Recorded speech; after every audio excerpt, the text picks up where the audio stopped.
Exactly 2 weeks ago yesterday, I went to the hospital for total hip replacement surgery at the age of 70 years old, alone. Here's what the experience taught me, including some preparations that I made that made the experience easier, as well as a few things that I wish I'd done differently. I'm going to tell you exactly what I wish someone had told me about the surgery, the recovery, and the rehab before I actually went in for the procedure. Because even if you're going through surgery and recovery alone like I did, or if you have a support system of family and friends around you, if you plan, you can prepare. And if you prepare, you can go through the process with confidence, knowing that no matter the outcome, you're going to be okay. So here's my experience of having a hip replacement surgery at 70 and what you can expect during recovery. Hi, welcome to Free Range Diva. My name is Cheryl if you're new, and this channel, when I'm not talking about surgery and recovery, is all about healthy aging, green beauty, and natural living. So if that sounds like something you'd be interested in, then give this video a thumbs up, subscribe if you haven't already, and let's get started. I hope this isn't going to be too choppy because I'm still under the effects of not only the pain medication, but the anesthesia. So just bear that in mind. Okay, so my last video in which I described what was going to happen dropped on Sunday before the surgery, which was scheduled on a Thursday. In that video, I asked for prayer because I felt that prayer was going to be critical for the mental energy and focus I needed to keep moving and not get bogged down by fear or anxiety, because this was going to be my first hospitalization and first surgery. And I really didn't know what to expect. I was heading into something, the surgery, over which I knew I had little or no control. Nevertheless, the Monday after that video dropped, I woke up feeling like a completely different person.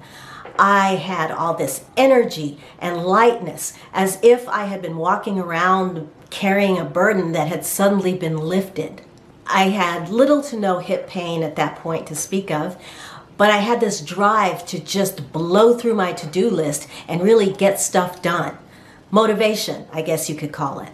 And yes, I accomplished all my goals that day easily. There was no frustration. Nothing got in my way. Everything just fell into place. I baked some pumpkin bread to put in the freezer to freeze so that I could take it to the little house that we had rented that I would be recovering in. I made a huge pot of soup with my own homemade bone broth because I knew that that would be the kind of nourishing thing that my body would require after going through something so stressful as a surgery. I made a big pot of it and froze it so that I could take that with me as well. I made phone calls finalizing the details of transportation and medications, and I was so happy that I also made a huge pot of that soup, and part of it I gave to some friends that were going to be helping with my mother. I decided to make them a dinner of that soup and some ciabatta rolls that I also had in the freezer. And when they came to pick it up, I came bounding down the stairs with all this stuff. And they were like, you don't look like someone who's about to have hip surgery. And indeed, I didn't feel like it as well. It took me a while to get it, but eventually I realized that that was the power of prayer that was carrying me through that day. It had to be. I felt too good. I haven't felt that good in years. And you guys, some of your prayers, if you haven't seen that video or you want to read through it, read through the comments. Some of the prayers in the comments are just amazing. You all are some strong prayer warriors, and I wanted you to know that for me, your prayers worked, and I am so grateful.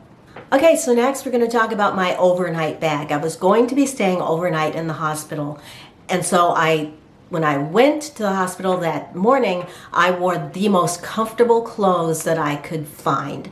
Soft, cozy, comfy, because I knew that I would be taking them off right away, and I wouldn't put them on again until it was time for me to leave.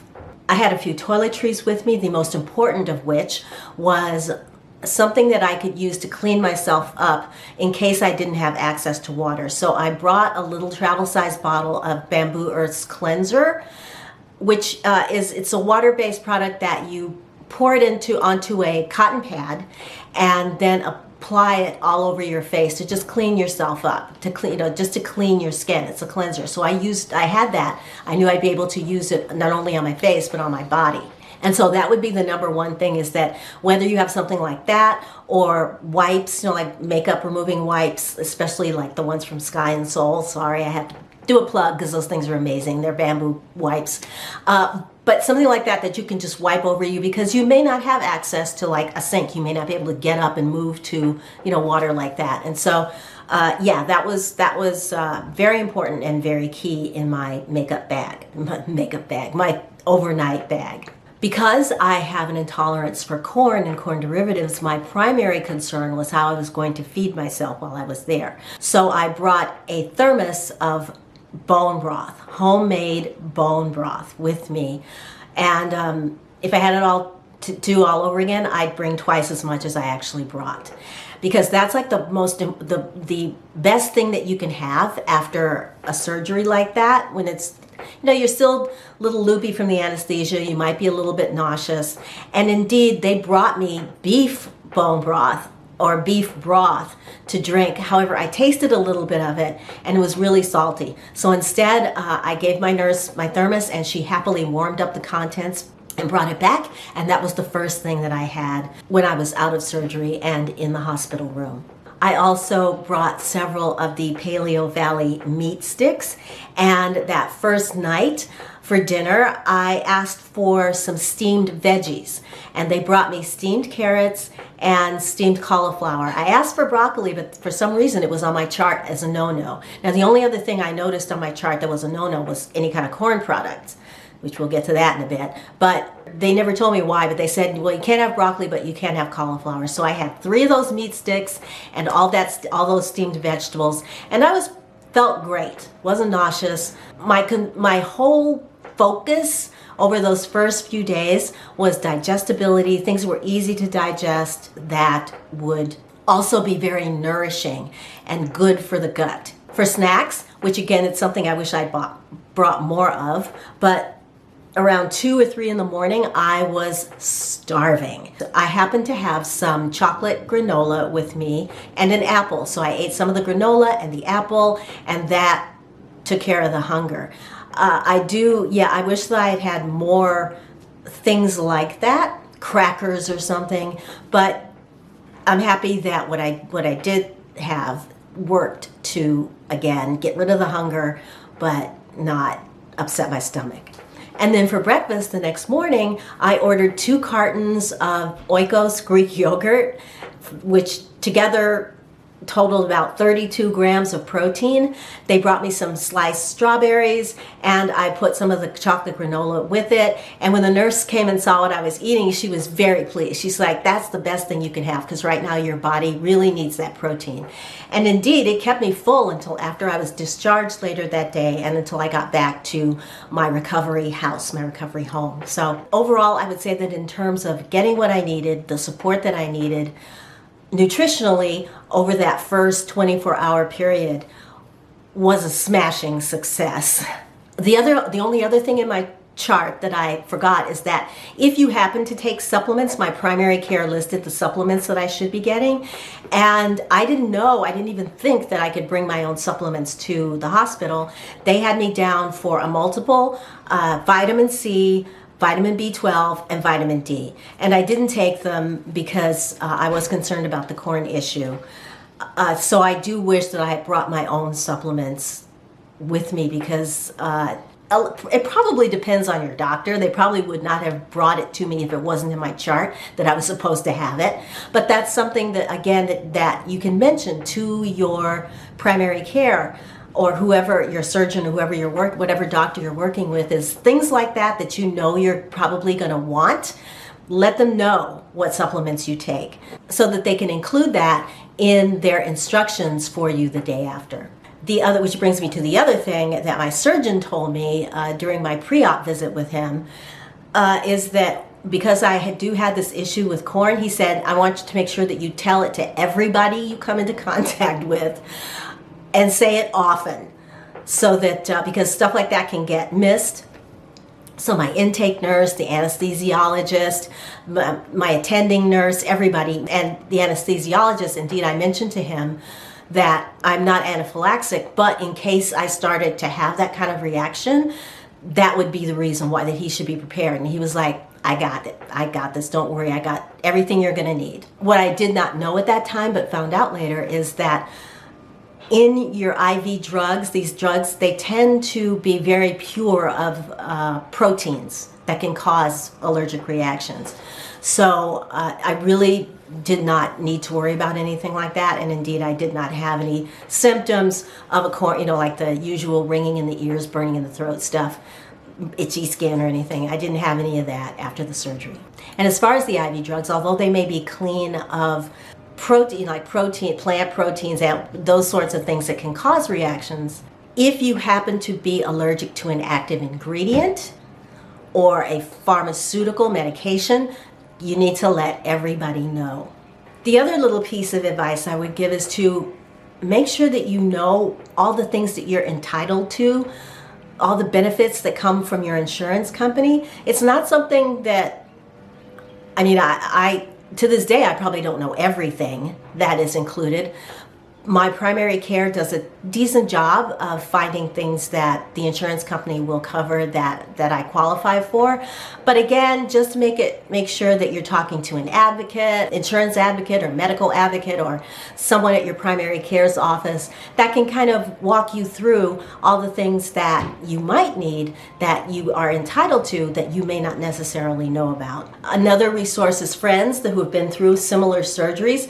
Ask them what sort of things they received from their insurance company, and then check with your insurance company and see if they have those benefits for you as well. For example, my insurance company covered transportation to and from all my medical appointments, and that's how I got to the hospital that first day and how I got around for the first week, really.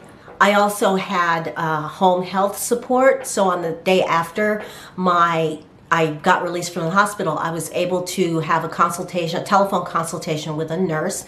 I had some questions which she could talk me through what my concerns, and if I needed someone to come out and check me, they could arrange for that to happen as well. Additionally, I could stay in the transitional care unit if I needed to.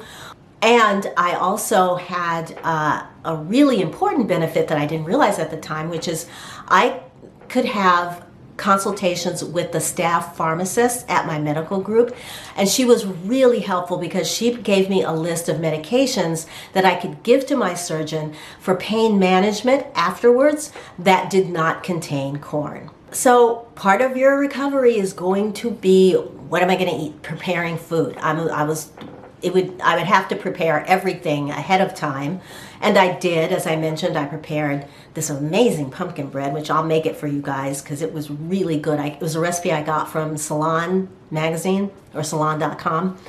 I've had that. I had my huge pot of Italian chicken sausage minestrone soup. So it's basically whatever vegetable you happen to have at home thrown into a base of bone broth, homemade bone broth, chicken sausage, and I happen to include carrots, celery, onion, chopped tomatoes, Swiss chard, and beans, white beans. And it was so good. I mean, that first bowl that I had, I knew that, it was just the perfect thing to have to help me to feel better, all around feel better. I also brought with me one of Trader Joe's. They have these butternut squash tarts that are really good. I had roasted some chicken breasts. I had the stuff that I would need for my smoothies in the morning, the protein powder, collagen protein, and green, like my Live It Up super greens, which were really important. I had oatmeal, baked pears, berries, lots of herbal teas, which actually was recommended to me by my intake nurse. She said afterwards, you're going to want to use ice on the wound, but internally, you're going to need to keep yourself warmed internally. So broths, teas, even hot water. Just keep the hot beverages going, at least for the first few days. So overall, my mother and I, she was with me at my recovery house, we ate simply, but we ate well. So finally, the biggest and most important decision I had to make was where I was going to be staying. I wasn't going to be able to stay here because our house has 3 levels. The ground floor is the garage level. It's useless. I couldn't stay down there.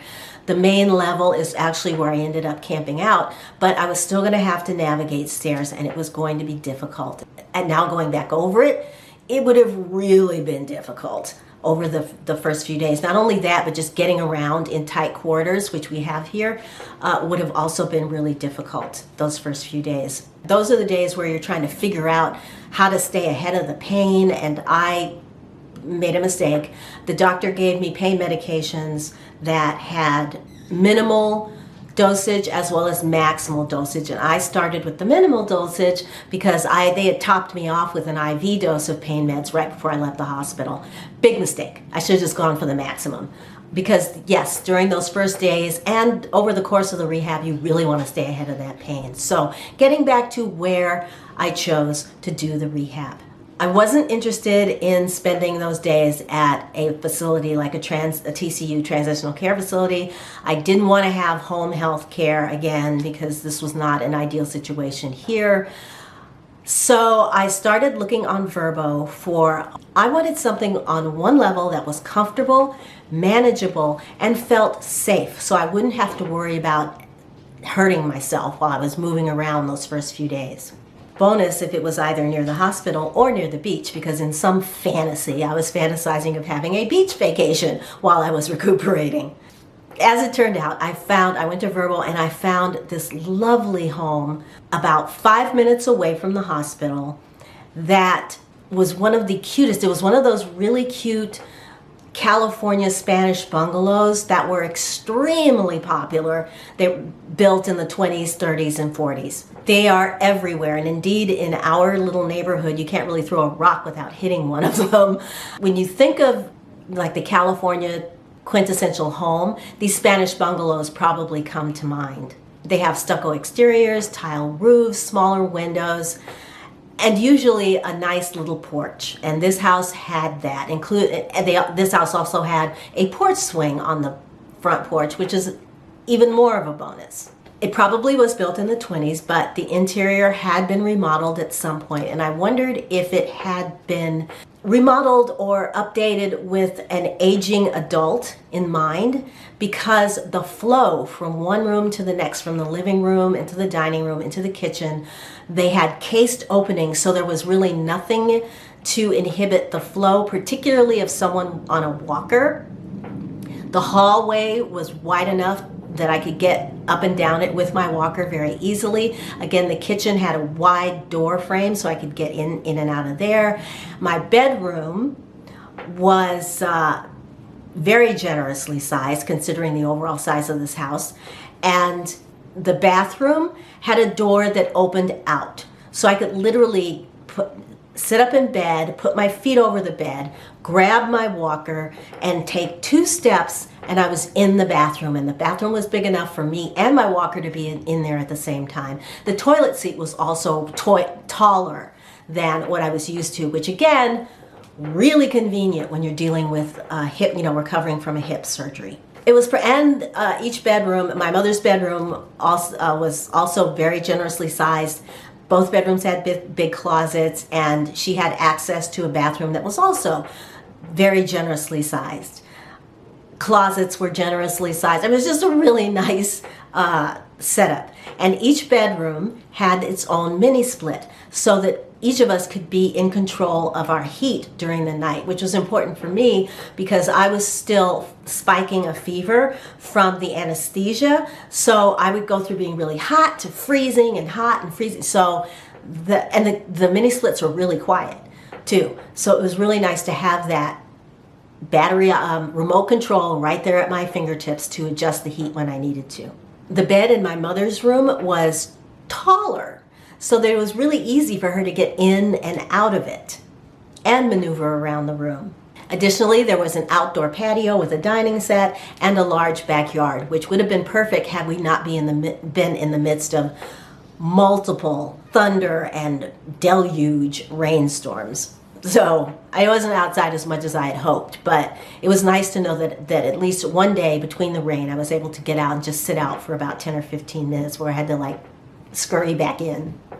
Now my mother totally loved the house. She especially liked kind of puttering around in the kitchen, looking for, it was fully stocked, so she was just kind of looking for utensils and pots and pans and where stuff was and what they had. And there was plenty of counter space, and because of the flow, the easy flow, we ended up having most of our meals in the dining room because you could just pass the food right through the door into the room. And it was really lovely.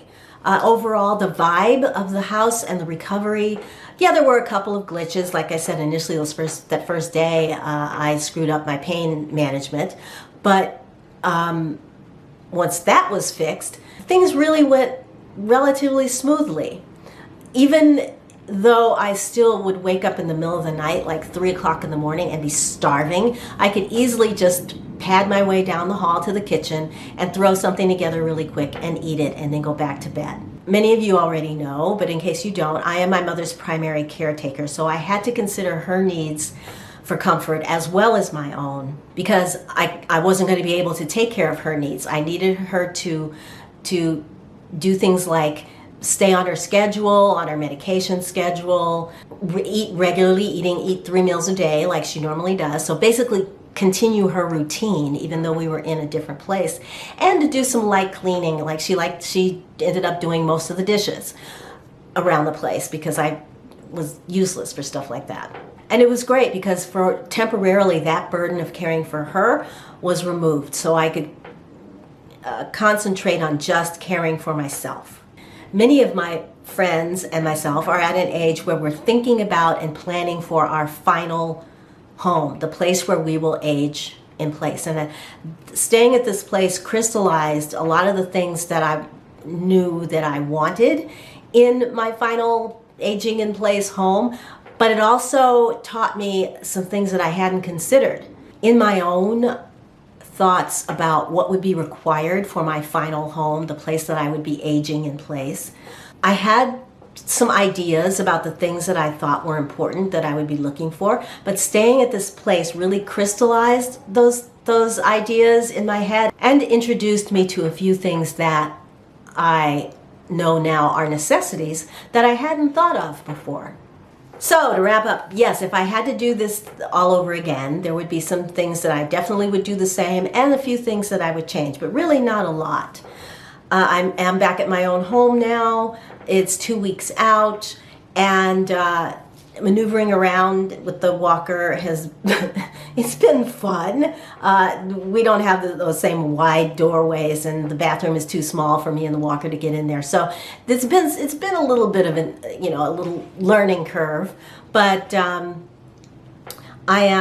doing okay. My physical therapy has been going great. I've seen my doctor for 2 post-ops. All the stitches and all that stuff is gone, so the scars and stuff are healing up. My pain level is good during the day. I only take pain medications at night, and that is because the lower half of my body is still swollen. Particularly the left hip was operated on, but my right foot and legs have swollen up as well. Again, this was due to the anesthesia working its way out of my system, and the doctor said this is normal and I will probably have to put up with the swelling for a couple more months. My skin is dry and flaky. My circadian rhythm is completely messed up, so I do have trouble falling asleep and staying asleep, and I'm still eating like a horse.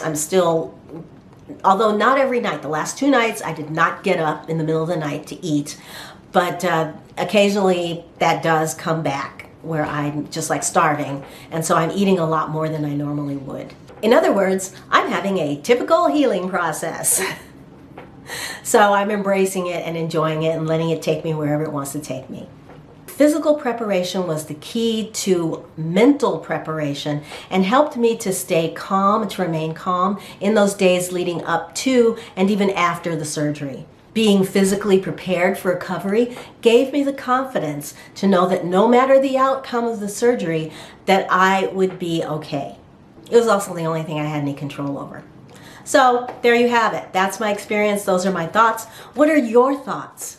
Any advice that you would give to someone who, like me, was going through a major surgery for the first time at an age where, we don't bounce back. I don't anymore. So everything takes longer. Everything's more of a process. So yeah, what are your thoughts? Thank you so much for watching today. I really appreciate it. I really have appreciated your support, your thoughts, your prayers, your good wishes, all those good things. I am so appreciative that I have this community that I can turn to and that others can turn to as well, because sometimes your comments are just on fire. So leave your thoughts, share your thoughts below, and if you enjoyed the video, then please give it a thumbs up. If you want to see more from me, then please consider subscribing. Don't forget to hit the notification bell so you don't miss a thing here at Free Range Diva. And until I see you in my next video, just going to wish you a wonderful day, wonderful week. Take good care of yourselves, and I will talk to you again very, very soon. Bye!